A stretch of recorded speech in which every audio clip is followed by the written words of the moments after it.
अस्टी तालुका के मंडवा गांव के एथलीट अविनाश सबले ने 2025 एशियाई एथलेटिक्स चैंपियनशिप में भारत का तीसरा स्वर्ण पदक जीता।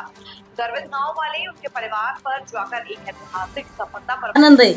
आणि अविनाश बाळाचा आम्हाला खात्रीच होती की गोल्ड मेडल मिळवीन म्हणून, स्वर्ण पदक भेटेल म्हणून आम्हाला एकदम आनंद आहे। ग्रामीण गाव बारीक छोटा असताना अविनाश साबळेंनी एवढं मेहनत करून 10 वर्ष झाले कष्ट करून त्याला फक्त एकच आशा होती, आपली होती भारताला गोल्ड मेडल मिळवून देणार, म्हणजे देणार। जीवाची न पर्वा करता, न कुठं जीवाला शरीराला न खाता, तब्येतीचा न विचार करता भारताला अगदी काळजीपूर्वक त्यांनी गोल्ड मिळवून दिलं।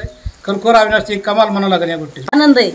आणि अविनाश बाळाचा आम्हाला खात्रीच होती की गोल्ड मेडल मिळवीन म्हणून, स्वर्ण पदक भेटेल म्हणून आम्हाला एकदम आनंद आहे। ग्रामीण गाव बारीक छोटा असताना अविनाश साबळेंनी एवढं मेहनत करून 10 वर्ष झाले कष्ट करून त्याला फक्त एकच आशा होती, आपली होती भारताला गोल्ड मेडल मिळवून देणार, म्हणजे देणार। जीवाची न पर्वा करता, न कुठं जीवाला शरीराला न खाता, तब्येतीचा न विचार करता भारताला